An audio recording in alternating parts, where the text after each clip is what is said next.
Good afternoon, everyone. My name is Kay Jacobson. I'm a librarian at the Ramsey County Libraries, and it's my great pleasure to welcome you to our last in the fall sessions of Tuesday with the Scholar. Today's program is brought to you through the co-sponsorship of the Osher Lifelong Learning Institute of the University of Minnesota with the financial support of the Ramsey County Libraries. Today, um, we have with us the executive director of the Sahan Journal, which was founded in August of 2019. It is a nonprofit digital newsroom dedicated to reporting for immigrants and communities of color in Minnesota. Um, Vanan Murugesan is the executive director, and he joined the Sahan Journal in September of 2024. He's an immigrant from Malaysia who's built his life in Minnesota. Vanan is passionate about telling the authentic stories of Minnesota's immigrant communities through inclusive journalism. As Sahan's new leader, he sees his role as an organization amplifier, building on Sahan's sound operational, cultural, and financial foundation to extend its reach and impact. He's a former leader at Pillsbury United Communities, a 140-year-old human services agency, which is deeply rooted in Minneapolis's communities of color. He helped launch and revamp the agency's social enterprises, including community media outlets, KRSM Radio and North News, and North Market, an innovative grocery store and wellness center that addresses food and health access in North Minneapolis. He's also served on the executive leadership team in various roles, including interim CFO and head of transformation. Vanan holds a Master's of Business Administration from the Carlson School of Management. He earned a certificate in design thinking at Stanford's D School. Outside of work, Vanan shares his love of cooking, music, and comics with his three children, who are finally old enough to watch his favorite movies with him. So, without any further ado, I'm going to hand things over to Vanan. Thank you so much, Kay, for that wonderful introduction. Um, just want to make sure you guys can hear me well, right? Was Yep. experiencing a bit of a technical challenge.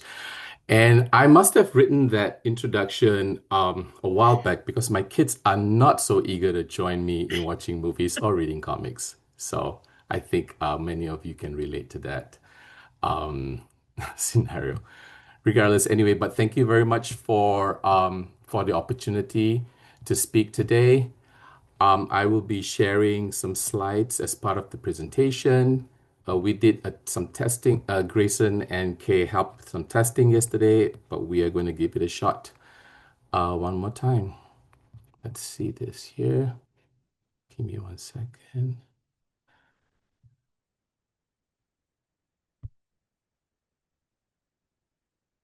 Okay, can I get some confirmation? Awesome, wonderful. So I'm going to move through the slides real quick. But yeah, just excited to be here, share to talk a little bit about the work that we do at Sahan and talk a little bit about why immigrant news matters for all Minnesotans. But first, before we get a little bit too serious, let's warm up with some icebreakers here. It's a bit of a quiz. There's no need for the audience to participate in anything or responding. Do not inundate Kay with your responses in the Q&A box. But this is something that, just for just to get us a little bit warmed up for the day. So, first question that I have here. What year was the first newspaper published in Minnesota? So there are your four options here, 1815, 1849, 72, and 1901. Um, the answer is 1849. The Minnesota Pioneer was published on April 28th, 1849. James Madison Goodhue, a Wisconsinite, did it. So I guess some good things do come from the state of Wisconsin. So wonderful. Next question here. Um, who were the first immigrants in Minnesota? The British, the Germans, the Swedish, the Norwegians. I think this is a little bit easier to guess. Um, but I was wrong when I first took this test too. Apparently, it's the people of the British descent that moved to Minnesota to create a New England of the West. Um, Next quiz. Which next question, sorry. Immigrant group has the largest population in Minnesota today? The Hmong, Somali, Mexican, or Ethiopian? And the answer is Mexican, followed very closely by the Somali and Hmong communities. And I think this is my last one. Which Minnesota city has the highest percentage of foreign-born residents? We have the options are St. Paul, Minneapolis, Rochester, and Worthington. And the answer is Worthington, actually. 30% of the population in Worthington are foreign-born, mostly from Southeast Asia, East Africa, and Central America. So, just wanted to get people's brains a little bit energized for the day. The point here is obviously not to memorize dates or groups, but it is to show that Minnesota has always been shaped by newcomers, and that hasn't changed. The fact that, and I was actually also surprised when I was into this industry where Worthington has a high population of foreign-born residents and not just the Twin Cities. Immigration is everywhere and it's reshaping our local communities. And before we get into the topic, I just want to talk a little bit about another immigrant in Minnesota, me. As Kay mentioned, my name is Vanan. And on there you can see a little photo of my family. And I actually grew up in Malaysia. That's in Southeast Asia country. I I got a scholarship actually to come to the United States right after high school to do mechanical engineering. So I have had quite a career change since then, since I got the scholarship. But yeah, I grew up in the I grew up in Malaysia. I came to the United States, went to college at the University of Wisconsin, Minnesota. University of Wisconsin, Madison, and did engineering. But when I was a kid, I one of my fondest memories was listening to the BBC World Report with my father. My father, you can see the short person right in the middle, right there. He's Indian, but he has a huge love for news. I don't know why. I think he was a news junkie before I even knew what that phrase was. But he was definitely a news junkie, and it was a way that I got closer to him by watching the BBC World Report with him. Another strong core memory that I had growing up was watching All the President's Men. I'm sorry, I'm seeing a question here in the chat room. Oh, okay. One of my core memories growing up was watching All the President's Men, the movie with I think it was shoot. Well, it was about the Watergate scandal. The two main actors are escaping my mind right now, but I just recall that memory of seeing how an American president could be brought down by two reporters. That was not the reality in Malaysia. Malaysia does have press, and it's somewhat free, and they can cover many things. But the idea of it toppling down the government and the president for something that happened in a corrupted manner just blew my mind. I could not believe that was possible. The power of journalism. Yeah, but that core memory stood with me, and I strongly believe that it's one of the main reasons why I took this role at Sahan Journal. As you could see, I came to the United States to study mechanical engineering. Kay mentioned that I work for a nonprofit, and I did that for the last 11 years. I functioned as a mechanical engineer for about 10 years of my life, but I found that I needed to use my strengths and my skills in a mission-based organization. I felt like God put me on earth to do something better for my community, and not that mechanical engineering can't do that. It just wasn't the right fit for me, and so I did my MBA because you can't really work for a nonprofit as a mechanical engineer. It was tough for me to get that job. But getting an MBA was super helpful, and that's something that I know it's in common with you guys too. Kay mentioned the folks who are part of OLLI. care about lifelong learning, and that's who I am too. I'm a lifelong learner. And one of the things that I was really fascinated with, but couldn't, did not have the understanding was how do I use business practices, not just to make a profit, but how does it also elevate the human condition? And I felt that an MBA at Carlson would help me gain some knowledge around those perspectives. And it did. After getting my MBA, I did work in a nonprofit, Pillsbury United Communities. I did a lot of social enterprises. And I also had the opportunity, and 2 years ago, sorry, I had the opportunity to join Sahan Journal, marrying the two things that I care about. As you can see, I care about journalism, I care about news, I care about the power it can do for the people, but I also care about the troubling decline of the business model of news. And I felt like these were the two things that allowed me to this opportunity to lead Sahan Journal will allow me to use my strengths in this matter. Anyways, a little enough about me, and we can get into the meat of the presentation. Oh, I'm sorry, this is not working. There we go. Sorry, feeling a little parched today.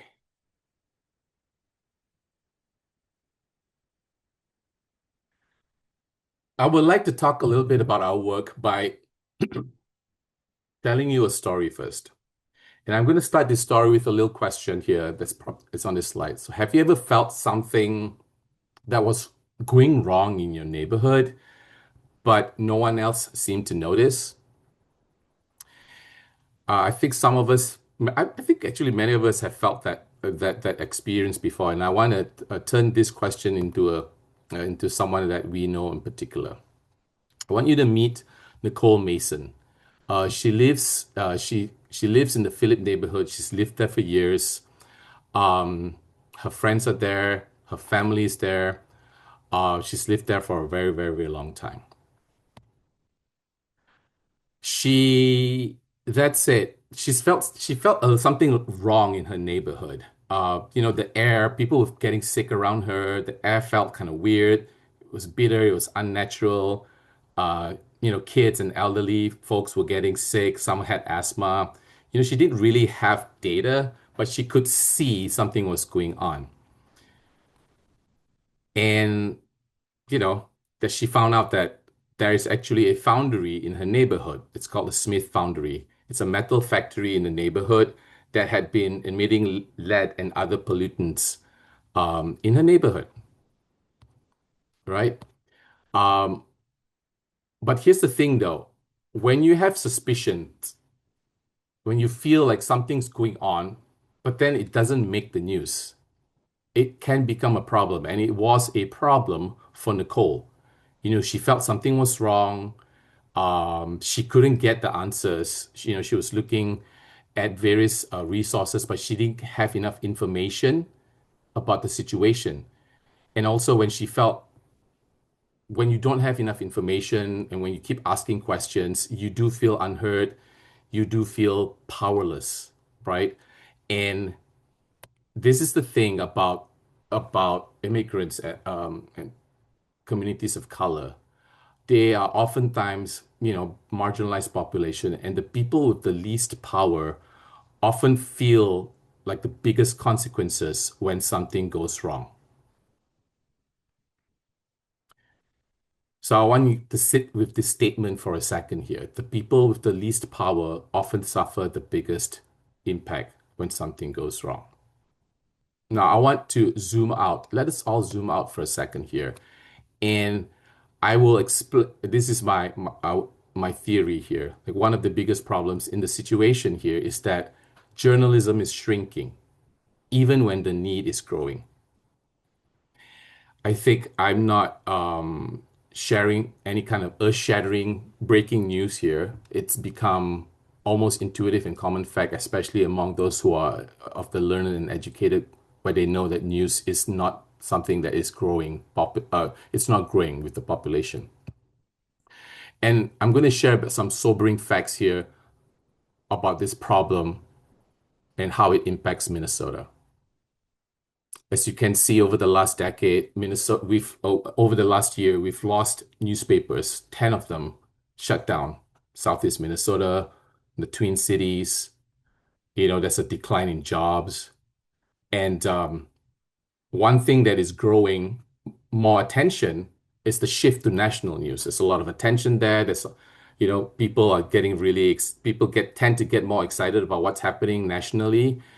And when there's more attention shared in that space, more resources are provided in that space. And when you have that happen, local news is harder to find. And when there's local news is harder to find, our theory is that when there's no newsroom, there's no spotlight. Local news are the ones that hold local power accountable. We can talk about immigration policy, we can talk about healthcare, policing, all the systems, they move in silence. And when local news disappears, this is a little bit of the chart that shows here. Fewer people know what's happening in their own communities. And when fewer people know what's happening, local problems go unchecked. And when local problems go unchecked, and when there's a void of information, these three things happen. A, misinformation spreads faster. And when misinformation spreads faster, we also know that they tend to divide one community with another. And so that's one of the things that happen. And as I've mentioned earlier, when communities are divided, people who have least power carry the biggest burden. So all in all, not a good, not a good scenario that we're seeing right now when local news disappears. And so the obvious question is, what are we doing about it? And here, I would like to talk a little bit about what Sahan Journal is and what we're doing to address this problem. So this is this is a photo of Sahan Journal. Sahan Journal is a local newsroom based right here in the Twin Cities. We are a nonprofit newsroom, and we are dedicated 100% of our coverage to cover issues that impact immigrants and communities of color. Okay.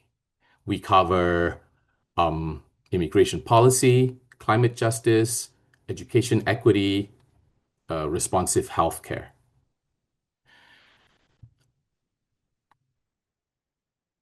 We're changing how journalists report on Minnesota's communities of color. That is the work that we do. Um, I'm sorry, I think I may have missed out a slide here about our mission. Oh, yeah.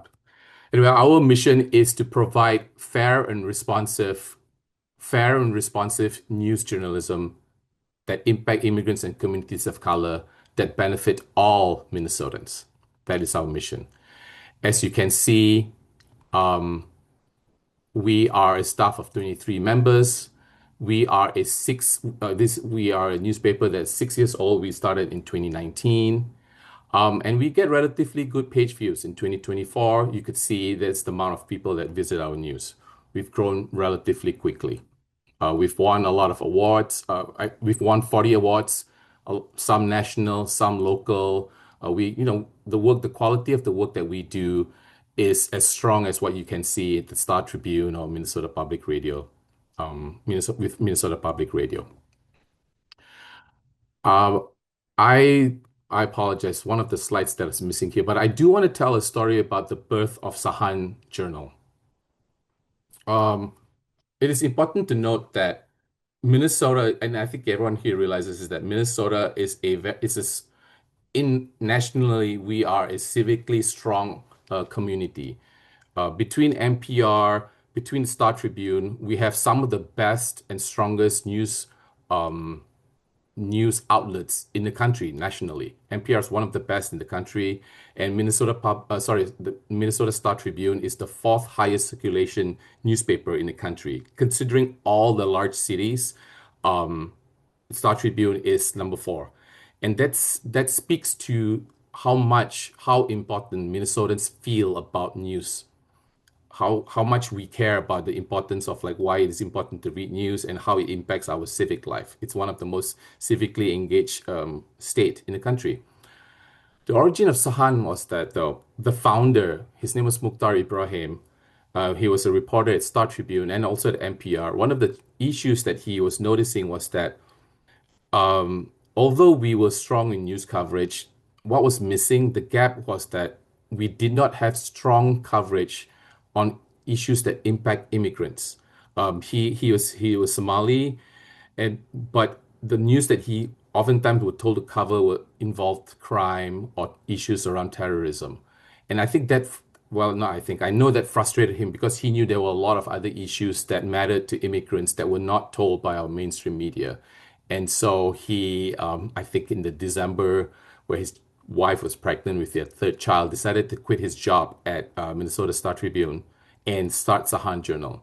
So very, very powerful story. It goes to show like the need that he felt at that time.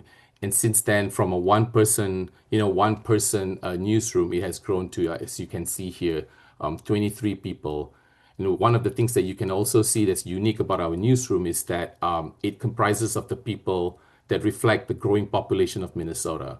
A lot of our reporters, I was about to say cast, which is not true. A lot of our reporters and leadership team are comprised of folks who come from immigrant backgrounds. And as you can see, we are also it's a relatively young newsroom because we feel like it is important to invest in the futures of young journalists. So I apologize, some of the slides were missing, but I will move on. I felt it was important to talk a little bit about the origin of Sahan Journal. Um, we went into a little bit of awards here. This is a little bit to show a bit about our credibility within the news ecosystem. So some of these folks are national and local, but we are part of this ecosystem. I mentioned a little bit about the Sahan Journal's conception here. And one of our values here is like, as you can see, we promote an equitable, transparent, just, and democratic work culture that supports the professional development and well-being of all our staff to do their best work.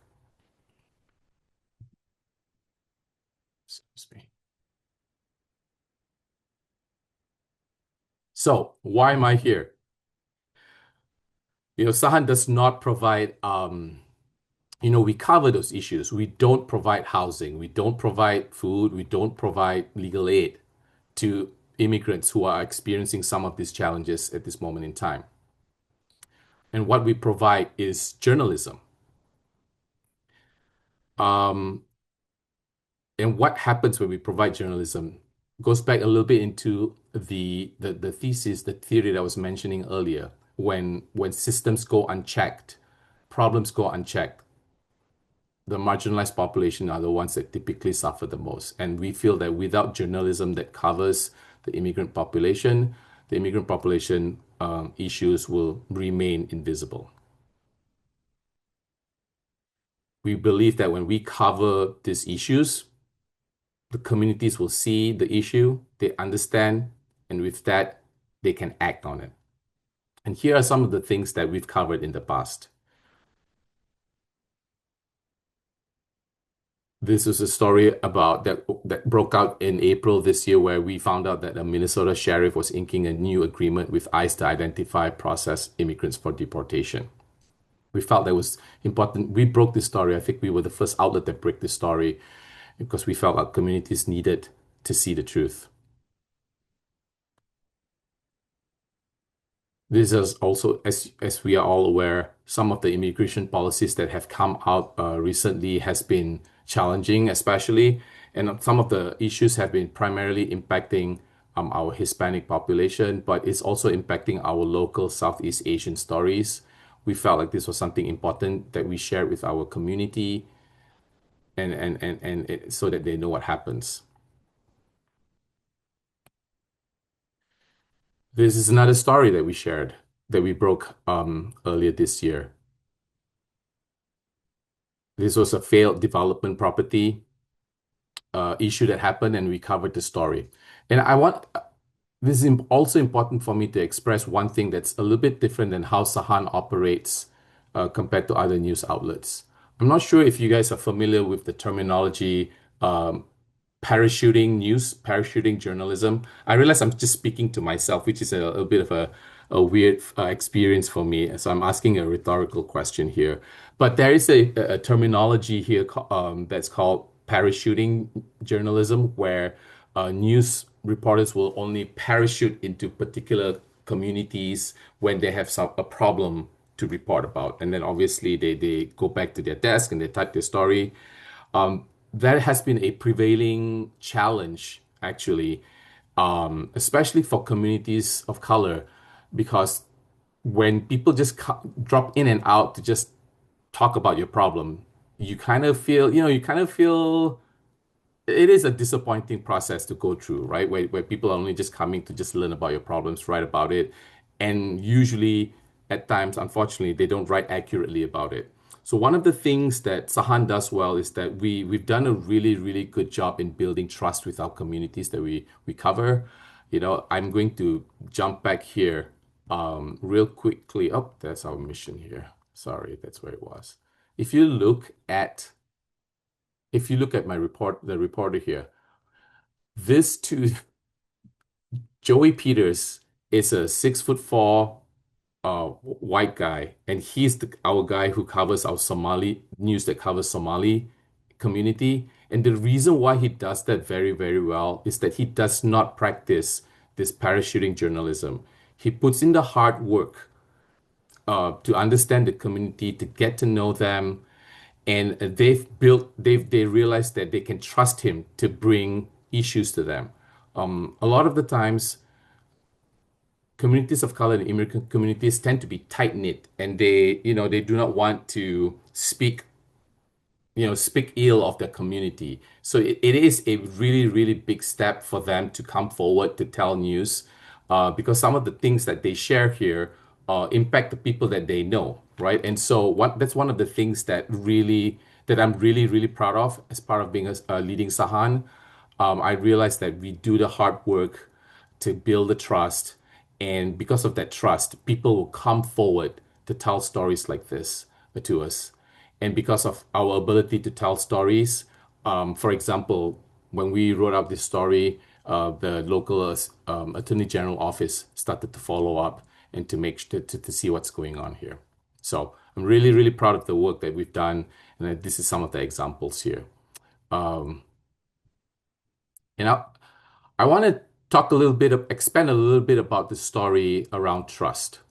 I'm not sure if you recall this that happened sometime in July, where the ICE department started going around, deporting immigrants. The things that you saw happening nationally was starting to happen in Minnesota and Minneapolis.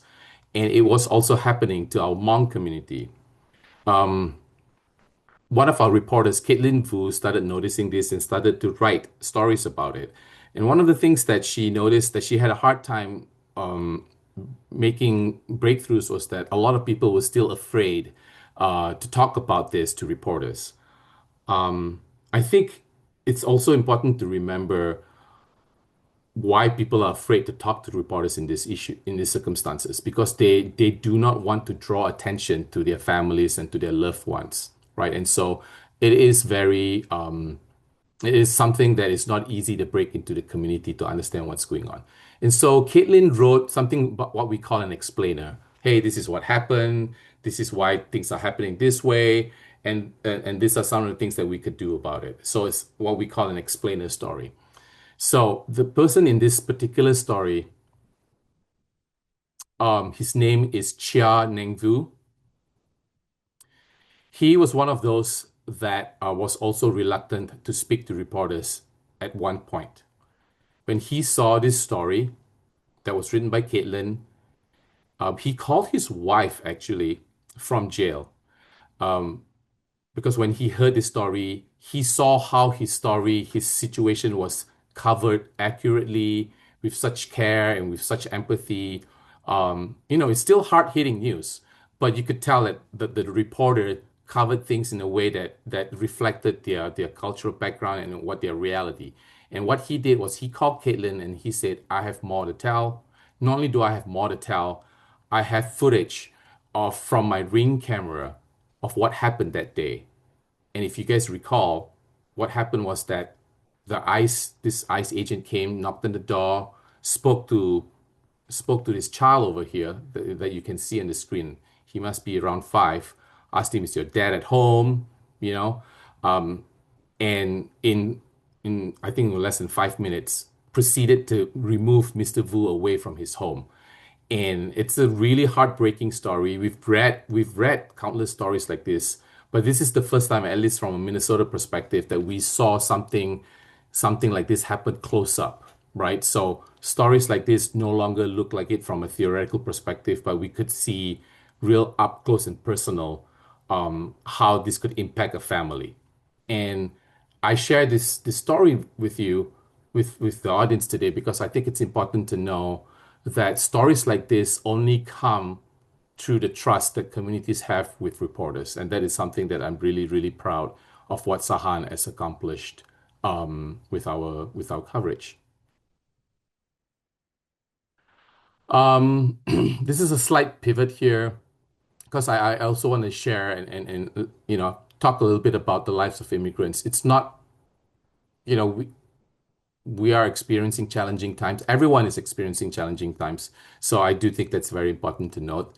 But we feel like it's also at Sahan, we feel it's also very important for us to let our readers understand that the immigrant community has many aspects, right? There are many things that they can that celebrate, and it's not just like good restaurants, which tend to be like a cliche, but a fun cliche. But still, there are a lot of things that are wonderful about us. And Sahan Journal covers this. This is an example of a story about a local comedian turning his mother's survival story into a comedy show. This is also a really cool story about the world's first and only Hmong plastic surgeon and how he is using his skill set to support his community, to support, to help out all Minnesotans, not just his community. So, yeah, I just want to give, before I move on to the next slide, I just want to talk a little bit about how we cover the various stories that impact Minnesotans. Minnesotans. Uh,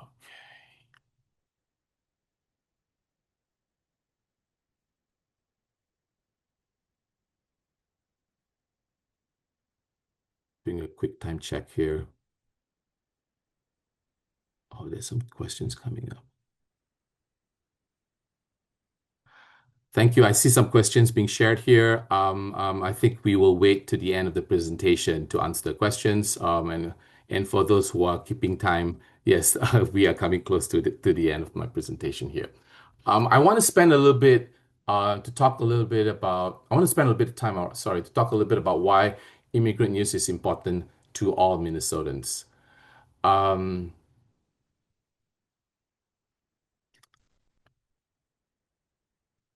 I would like to bring up an example of the curb cut that we see on sidewalks. This was, I think, I don't know when this happened, maybe before I came to the United States. But at one point, there were no curb cuts at sidewalks, right? And the curb cuts on the sidewalk um, was introduced by by legislation by federal government for folks with wheelchair to move back and forth when they're traveling. But you can see how curb cuts now have benefited everyone who's not on a right, whether they're on a wheelchair or not. Like it's a lifesaver when you're a parent and you're lugging three luggages on the wheels, right?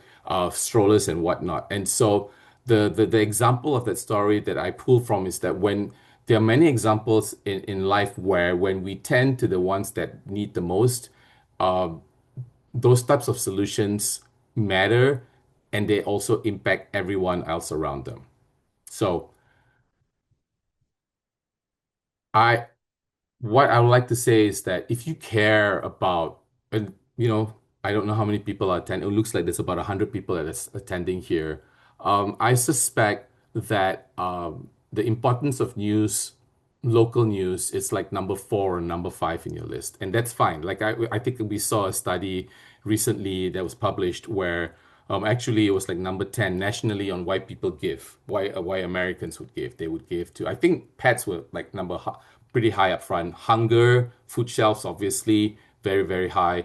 News is not very strong up in the list. I think it was like around number 10. And I'm going to explain to you that how, even though if you care about education, health, or the environment, that you can care about journalism, and this is why. I will be using Nicole's example here to help answer that question. When Nicole wasn't the only person that felt that saw the issues that were possibly impacted by the foundry. Coincidentally, one of our reporters also happened to live in the neighborhood, who also happens to be covering environmental issues. And so he did some research, he found some data, he broke the story. And with that information and with that story, Nicole was able to participate in public meetings with legislatures and share her story. She was joined by neighbors, by advocates, and they were able to take a stand, empowered by factual, strong based journalism. And Sahan wrote a lot of stories. We wrote 16 stories in total. And as you can see here, the photo shows of her participating in a local city council meeting. And for the first time, Nicole felt in this particular instance that her voices were not over was not they were not overlooked. And this is what happened. 16 stories later, this is what happened last year. The foundry closed. Well, the foundry closed, as you can see right now, is demolished. Her family can't get their years back because of poor health, but they could see what's possible in their fight when they're fueled by journalism, when they're fueled by community. This will protect others, And this is what I say, it's a win for all. These are some of the folks that happen to live in the community. As you can see here, there was a daycare near the foundry. It's close to home, and her son got asthma. So Nicole's win also became a win for her. Yeah, became a win for her. And this is what I was going about here slightly earlier today. It's that journalism, good news is so important, because as an organization, as a community, we do need to understand what's happening. And not only do we need to understand what's happening, we need a better way of having this type of conversations with folks who disagree with us. And once they are rooted in good facts and good news, good information, we are able to have that. We are able to have those types of conversation. So this is where I would like to end. If you believe that, these kinds of stories matter, if you believe that the work that we do is not only just critical for immigrants, but people who live with immigrants, as in all of us, all of Minnesotans, I invite you to join and support Sahan. There are many, many ways that you could do that. The QR code is there. We are a digital only newspaper, so you can just go to sahanjournal.com. You can sign up for our newsletters. You can follow our coverage, obviously share with someone. And lastly, you could also donate. Sahan Journal is a nonprofit news organization, so it's very similar to like Minnesota Public Radio News. I think the model of a nonprofit newsroom is still, aside from public media, is still somewhat new to the American population. I think it just started maybe 15 years ago. So it's a relatively new model, but that's what it is. Our news is free for all to read. That's an important cornerstone of our mission. Yesterday, I had an opportunity to connect with Kay, and she was talking about some of the challenges library systems are having to continue to have circulation within the library system.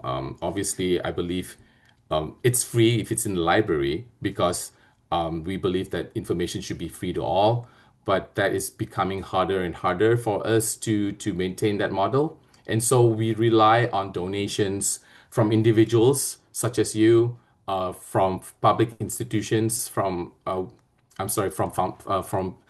foundations, to continue to support the work that we do. So donating to the cost of Sahan Journal would be also much appreciated.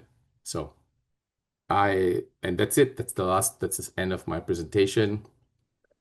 I completely forgot how that this was me speaking to myself for a good 40 minutes, and I apologize for Yep. moments of where I'm just stumbling. But I'm perfectly happy to answer any questions.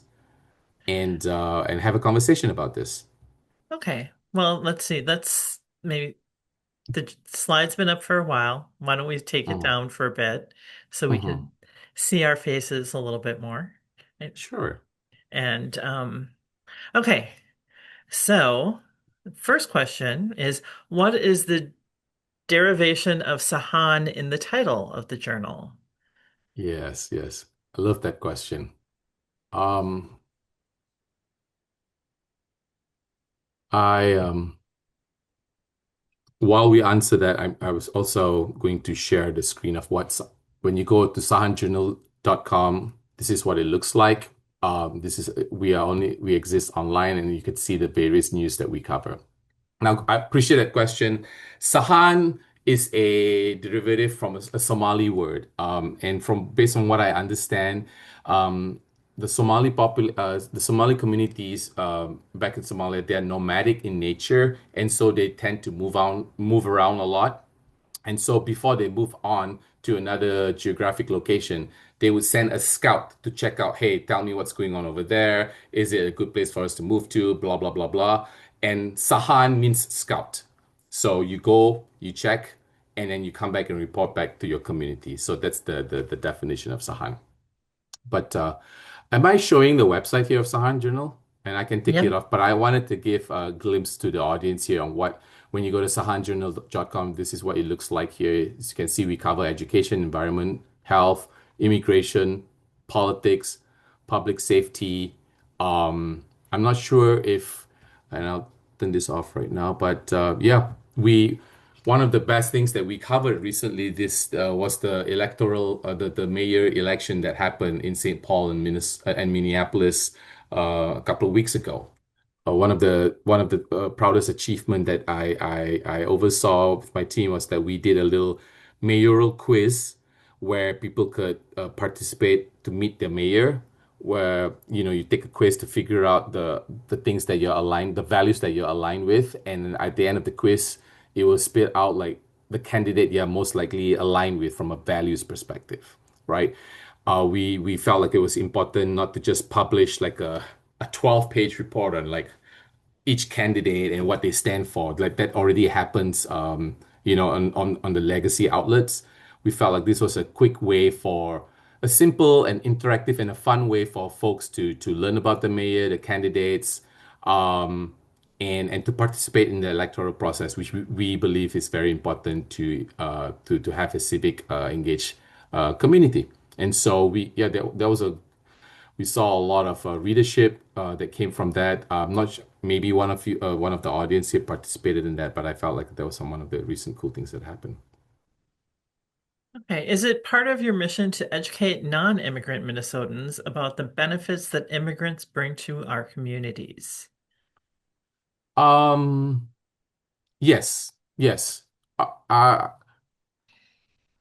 We the news that we write, the news that as you can see here, the news that we cover is exclusively for the news that impact our immigrant communities. But we believe that with a better understand from a non-immigrant community's perspective, if they have a better understanding of their neighbors and friends, then they have a better understanding of what it takes to make Minnesota better. Mhm. So even Kay, you shared that story yesterday about the October session that you covered, right? Hmm. um, around the title and the deeds and whatnot. And because of that information, certain folks were activated to make that change. And that is what Sahan's mission is all about. Like we believe that if all Minnesotans if all Minnesotans have a better understanding of the immigrant population, that it will serve to create a better Minnesota. Hmm. So, um, someone's wondering, does the Sahan Journal receive any grants or state or federal funding? No, we do not. We do not at this moment. I don't see that happening. Um, Because, yeah. and as you can see, also going back a little bit to the original question here, that's why all our content here, we do have some content in Spanish. It's a Sahan in Espanol, but all our content is in English right now because we believe that that is the language that will allow most people to read our content. We also have data and research that shows a lot of second generation immigrant population tend to read in English. It is their first language, and so they also benefit when it is covered in English. Okay. Yeah, Um, there was actually a recent study done nationally that says even folks who do speak Hispanic, they tend to still read the content in English, like for a variety of reason. Um, and I think it's possibly because there's lack of this type of news in Spanish, and so they do tend to end up reading it in English, but they do consume a lot of their content in English as well. So. so, um, okay, here's one. I've seen articles in the Star Tribune by Sahan journalists. What does that Mhm. process look like? Does Sahan get paid when articles get picked up and published elsewhere? Oh, appreciate that. Is it Sherry? Sherry Yeah. Doman? Yep. Thank you for asking that question. I actually first learned about Sahan through Minnesota Public Radio News. When I heard about Sahan first time. So this is what's called cross-posting within the industry, where we share articles between outlets um, to increase because we believe that our particular readers will benefit from this content. Right now, the arrangement with I'm sorry, the window just That lost was it. Star Let me Tribune pull it on up. that one. Yep, by Star Tribune. What does the process? Sahan does not get paid for it. We do have an arrangement with them. And at the end, with regards to Star Tribune, I believe the arrangement is that they run our story on Sundays, on the paper format. They get to choose, they get to choose whatever story that they feel like their readers would benefit most or would be most interested in, and they work with us. And I think for the most part, they do. They don't make any changes from an editorial perspective, and it is published on Sunday. We also have the same type of arrangement with MinPost. We have the same type of arrangement with Minnesota Public Radio News, and occasionally some of our content is also run nationally in other parts of as I think that at the end of the day, they just need to understand that the desire comes from the fact that they don't produce the type of content, but they believe their readers will appreciate the content, and so they reach out to Sahan to start this relationship. Okay. Where do I want to go here? How much of a presence are you able to have in greater Minnesota, not just the Twin Cities? Yes. Um, Appreciate that question, and I think I can understand where that question is coming from. The need is great. The immigrant population is also growing in greater Minnesota, as we all know.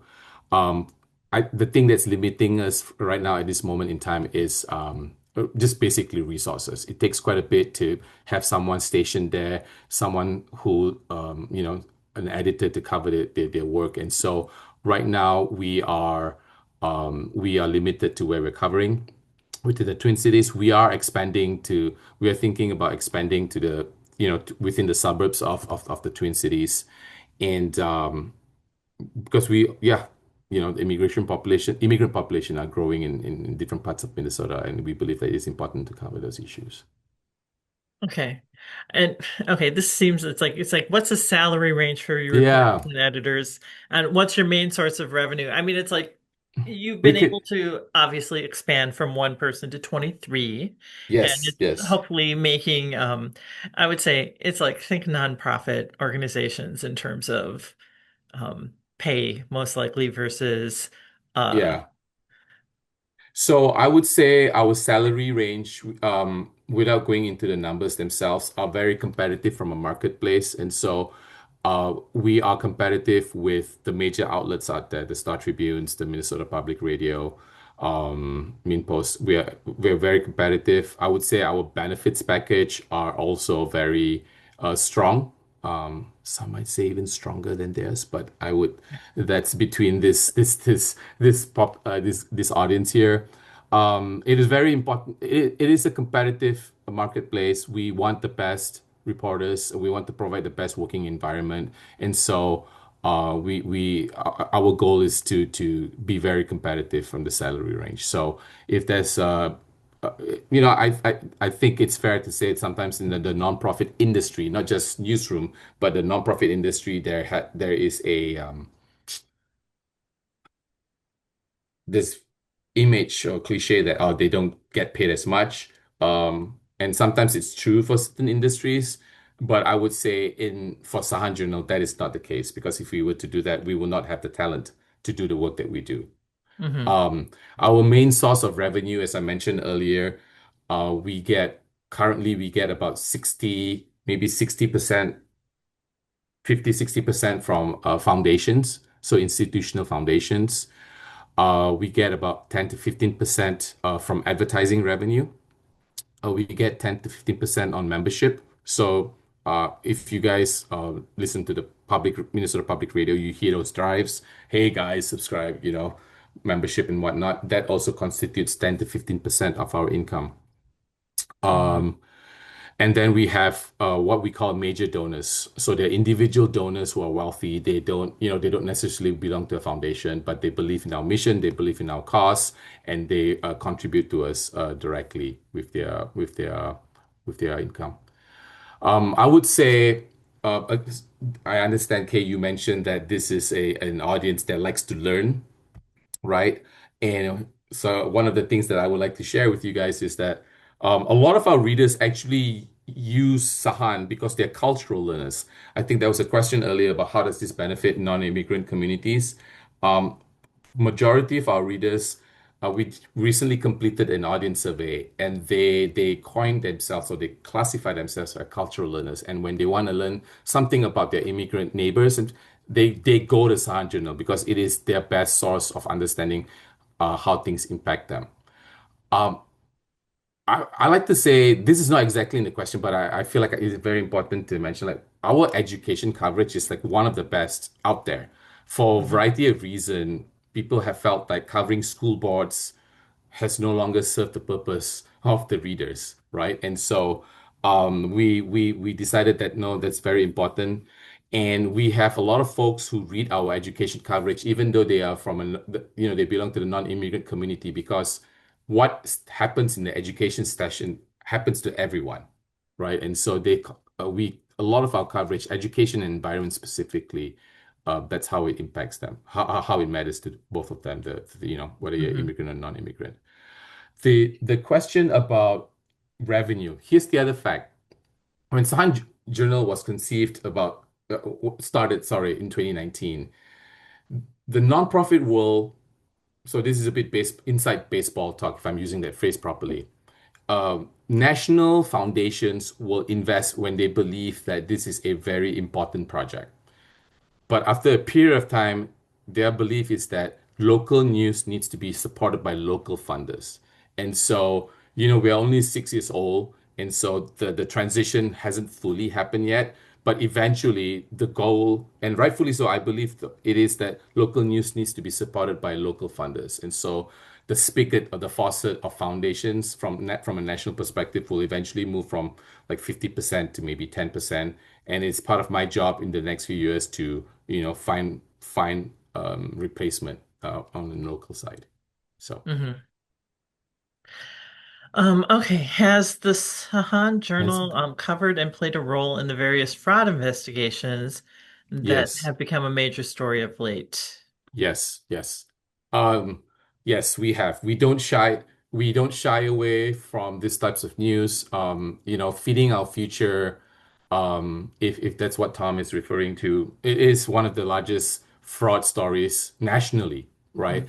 And Sahan is if you live in Illinois, if you live in California, and if you go on your phone and you type "feeding our future," Sahan's search stories will be one of the top. We are nationally recognized, algorithm Google algorithmically recognized as one of the best sources of information for these kinds of things. So from a coverage perspective, I would say yes. I'd also like to say the challenges and the pressures that come with that. As I mentioned earlier, when Mukhtar was around, he was Somali and he was in charge of this organization. So the pressure from the community, there will be a faction of the community to say, "Hey, why are you bringing so much negative light to your community?" Right? But our answer is this needs to be covered because it benefits all communities, all people of Minnesota. And what we commit to you is that we will cover it in a fair and accurate way, better than any other outlet out there. And right, and that's what happened eventually. People eventually realized that we are not going to shy away from the hard news, even though it negatively, impacts the image of of an immigrant community because we know that we will do right by them by covering it in an accurate and fair perspective so that all Minnesotans can understand um, what's happening in the situation. So Mhm. How great a role did the Sahan publication play in the Minneapolis and St. high Paul voter areas turnout. for Yeah. I don't have enough data. I don't have data just to voter turnout? accurate the voter turnout. Yeah. Yeah. I mean, there were a lot of factors that played into the situation. Right? The candidates themselves. And our job is to where I see Sahan's role in all this is to provide information in a digestible manner, in a manner where people will consume news in a way that they like most, right? Where it's no Hmm. longer, sometimes it's no longer reading, people get news from social media and all whatnot. So we see our role as providing information that people can consume the way they want it, how they want it, and in a way that makes the most sense to them. And when we do that, we believe people will be actively engaged in their community from a civic perspective. There are a lot of organizations, nonprofit organizations, who want to engage from a civic perspective, and they use our content to do that. So, David, as much as I would like to take credit for the high voter turnout, I don't think that would be fair on what has happened in reality. All I know is that we definitely played a role in helping people understand the issues and the position that the candidates hold, so that voters can make a decision. We'll move on to the next one from Yeah. Joan, which is your reader Any. base more in the St. Paul area or in the Minneapolis area? And do your readers drive the issues covered? Mhm. Or do you think the issues covered drive the reader base? And where do you see a growth area in reader base that has not yet been reached by Sahan? Oh, Joan, multi questions here. I Uh-huh. love it. I love it. We do have the time to do this though, so I will Yep. take the time to answer this question, this set of questions. Um, I'm trying to recall the map of our reader base. I don't I think they are equally weighted St. Paul and Minneapolis area. We do have readers. Um, Actually, if you don't mind waiting, I could pull this up since we're doing this. Yep. Yeah, why not? Why not? So Give me 1 second, please. while you do that, I'll share a comment someone had. They said, not a Mm-hmm. question, but an observation. These are some of the best slides they've seen this year in an Ollie presentation. The Oh, photography, the layout, the typography, the writing, all beautiful and hard-hitting and impactful. You're representing your communities in a very powerful way. So, just a comment there. thank you Always very nice to much. hear that you're like, "Oh, I just threw this together." And it's like, no, no, no. You did a great job. I love that comment. I I wish my mom was here to hear that so that they know that I'm doing a good job. So let me share the map here of the folks who responded to our survey. Can you let me open this up real quick. So it's not entirely representative, but as you can see, um, yeah, I wouldn't count as a big difference here between Minneapolis and St. Paul, but they're all equally. They're, a lot of the folks that read our content are based in the Twin Cities. We do have some stragglers. I think there was a few in Bemidji actually, which was I thought was interesting. But for the most part, they do reside within the Twin Cities. Do your readers drive the issues covered? Um, I think it's a little bit of both. And I would say one of the unique things about Sahan is that as a newsroom, we do pay attention not just to the readers, but also to the community to decide on the issues that matter. There are a lot of there are a lot of very, very good news rooms out there where usually the issues are also driven by the curiosity of the reporter, right? Mm, This is coming from the because as a reporter, you're supposed to be non-biased. You're supposed to be covering things that you feel like it's important for everyone. So on some level, the judgment of what's important, right, um, comes from the reporter and the editor themselves, and that's like a pretty common model practice in the newsroom industry. Um, I think there are a lot of benefits from that perspective because mhm, it is unbiased because it's coming from that.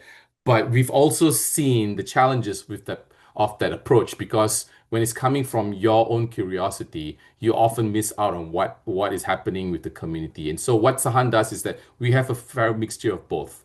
We have things that are we cover things that are driven curiosity by our readers and by the communities. And one of the ways we do that is that we oftentimes we will host Instagram live sessions, for example. So I would say a few months ago, I think we did an Instagram live session where we invited immigrant lawyers, lawyers who cover immigrant issues, and also uh, uh, nonprofit organizations that provide support services that immigrants would benefit from, would appreciate. And so that we have live sessions where questions are submitted by readers, by the audience, and usually sometimes those questions are so good that they just become a whole story of its own. So we do have different ways of or I would say input signals for us to understand what's important to our community and to our reader. And so we make a story. We base our story. We generate stories from that. Do you think issues cover, or do you think? I think I answered that. Where do you see growth area in reader base that has not been reached out by Sahan? Oh boy. Um, it's a big question. It's a strategic question, and it's one that we are exploring right now. I'm a little bit over a year into my role as the ED. We talked a little bit earlier about expanding in geographic in Greater Minnesota. That was something that was considered strongly, but just like numbers didn't make sense, and I could not justify expansion without an understanding of how it could be sustainable. I think mhm, there's a lot of work that we can still do in where we're at right now. I think our readers here, there's a lot of growth within readers, younger generation. We know that there's this, it's a cliche. I don't think it's too far from the truth, but younger audiences are as less engaged with the news content than the general population. It so happens that for whatever reason, Sahan Journal actually has a lot of good uh, a strong part of our readers are younger audiences, and so we see that as a potential for growth where we get to make inroads with our younger audiences and have them better understand like the impact of their world and the news in their world. I also mentioned growing readers in the the greater the suburbs sorry of the Twin Cities because the immigrant population is also moving within those areas, geographic areas. yep. Okay, so this next one is a comment, not a question. Thank you for the presentation. They've been aware of the Sahan Journal for a long time, but forgot to go look at it. They just signed up for your newsletters, which will remind me to read your content and donate. And Oh, and I would say that's like I started reading Sahan during the pandemic. Um, hmm. being a librarian, we get asked about news all the time. Like what are good sources, that kind of thing. And that's when I started subscribing to the newsletters, and that is true. It is a great way when that keeps popping up in your emails to go and check and see are there new stories, what's going on. Just keeping an eye and being more aware of Yeah, things. yeah. So Thank you. Thank you for that on the anonymous person website, there. On the website, where are the newsletters to sign up? When you go on, I'm you gonna make you guys, bring it up again. Yeah. yep. So when you go on the website, a pop-up will show up to say sign up for our newsletters. So, It's at the top. uh, yep, it's yep, it's at the top.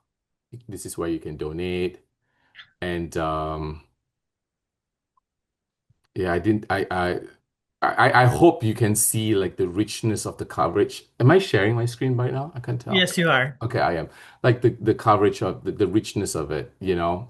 We are also doing photo essays, as you can see. In the industry, it's like the candy broccoli strategy. You just don't want people like just read hard-hitting news all the time. People want to also understand different aspects about the world, right? About the issues that they're covering. And so, yeah, going to the website, you can see all the. I hope you can see the coverage, the varied coverage that we do. Newsletters and donate is to the right.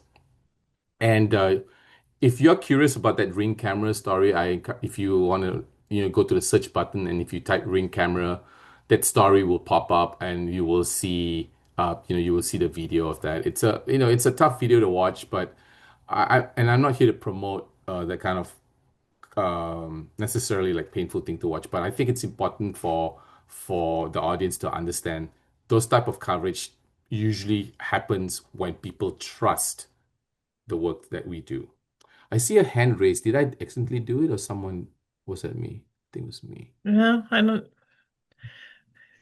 Oh, People did I don't get raise? to raise hands, I unfortunately. rose I accidentally raised my hand, so I don't know what was that about. But yeah, But thank you to that person who signed up and donated. yeah, and something we talked about yesterday is just the rising cost of subscriptions to paper Yeah. newspapers, to print journalism, and we were talking. It's like going, oh, it'd be interesting to do a survey of who actually still subscribes to a print newspaper. I manage the periodicals here for Ramsey County Libraries, and I have to subscribe to print papers. We don't get rid of them because we still feel it's important for people to be able to come in and have access to that print. Um, Hmm. but when I started taking on managing that collection 5 years ago, um, I was telling Vanan that it was what maybe like 12, 13% of my budget was Hmm. newspapers. And at this point in time, it is now over 50% of my budget because of how much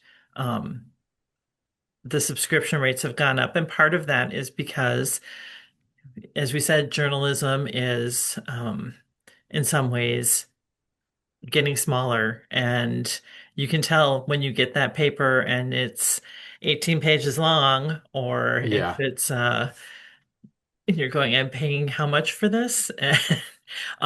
But it's true. It's a very expensive part of the collection for me, and I have budget cuts coming up, and I know costs are going to keep going up, and it makes it really hard. And that's why I thought it was important to have Bon in here to talk about reliable, good journalism that is available that you can help support, and hopefully won't bankrupt you either to be able to to support this. Well, That's how I'm feeling yes. with um, the the print journalism currently, that what the prices I have to pay, and Yeah.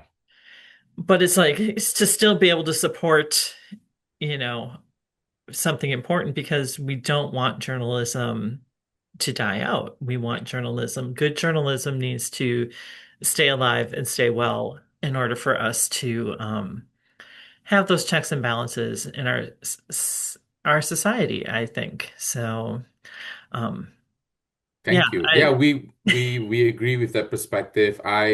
We I'm constantly surprised when I bump into state government officials or nonprofits who work in areas where accountability is important. Then they use Sahan Journal as a resource, as a source for them for information.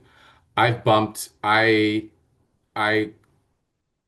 I've walked past my kid's laptop and I see them reading Sahan Journal, and I'm like, what are you doing here? Oh, my teacher assigned this reading for me as part of the classroom stuff, right? I kind of wish they would tell me that because they should know I work for Sahan Journal, but they completely forgot about that piece. Mhm. Moment of pride for me, but what do the kids care, right? But schools use it. I've seen one of the cool things that I met a neighborhood mom here who uses our articles in her group mom's chat group when they're talking about certain issues that impact their school, like I was talking about our education coverage. So people use it differently.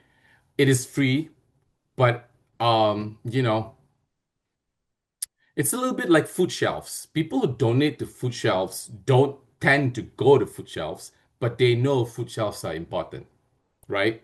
And so the Right, value is we don't want people to be hungry because we kind of know what hunger is, and so we donate to food shelves. The analogy is like people, I believe society has not made the similar connection to hunger, food with information and news. Like, I think this audience may be a little bit different just because you guys are lifelong learners, right? So you understand the value of information and news. But yeah, we believe information should be free, but we also do need support from those who are able to provide that support in order for us to right. continue to function. Yep. So yeah, it's all has to do with yeah, I think I remember all the public television fund drives. It's the same thing. Yes. It's like we need to, in order to keep good content coming out, we have to be able to back that up with Yeah. things. So I don't know if anyone else has questions. We still have some time, but yeah, it's I think um, an important thing that it keeps happening. Otherwise, if we're not going to have any more questions, I don't know if you want to close up with anything, Vanan. I mean, like a final, oh, question just came in. I always like to give time. Okay. Oh, it's a thank you for the Oh, presentation. wow. They feel like they better understand the importance of journalism and just signed up for the Sahan Journal newsletter and committed to a monthly donation. And they want to thank you for your work and your colleagues, what you're doing. And I do have to Of say, course. if you go to their website, you can scroll down to the bottom and look at the staff bios. And um, that's what I told them, how impressed I was with all of the staff that Yeah. are working for Sahan. So um, definitely go and check that out. Another thank you. It was very interesting. Thanks, Oh, Marcia. yeah. Um, but yeah, Okay. it's an impressive. I mean, they have the staff to back up the fact that this is good journalism, and um, Yeah, so I'm very proud to lead this organization. I'm not a trained journalist. I came to this work because I care about the mission, and I was brought on to look at the business model overall and how do we make this sustainable. I inherited a fantastic newsroom. I did not have to do anything about that. I don't have mhm, to give any kind of like recommendations or directions. Like nationally, Sahan is recognized as a solid, strong newsroom that provide content that benefits all. Um, and yeah, I hope that the audience today can see like how yes, we are covering issues that matter to immigrants, but it is truly something that matters to all Minnesotans, and mhm. that's what I was trying to explain and communicate with today's presentation. Yep. So okay, well, you know what? Is it I would say Kay, is my contact information distributed or shared to the audience?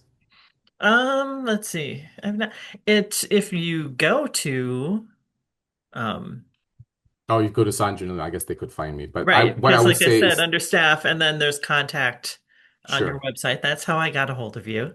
Uh, sure.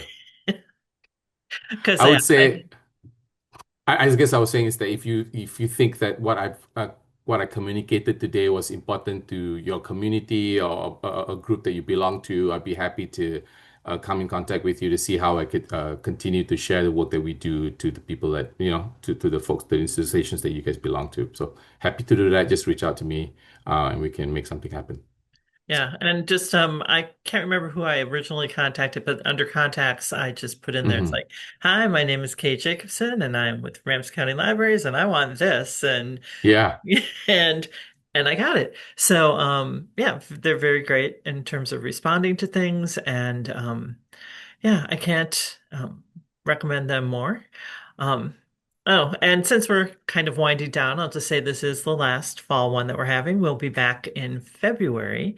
Um, in terms of what's going to appear in the catalog, it's just the generic, hey, Tuesday with the Scholar. But you guys responded really great when we did that for the fall, and I didn't have anything listed, but I'd say we had some really quality um, programs this fall, and I'm excited for who I'm in talks with for the winter and spring coming up. I've got Save Our Signs, which is a organization out of the University of Minnesota that is working to save, um, document signage in national parks and monuments, all the national park sites that have been asked to be taken down by the Department of Natural Resources and, kind of little presidential kind of thing like, oh, we have to have signage that is um, uplifting to America. We can't have anything that shows something that's not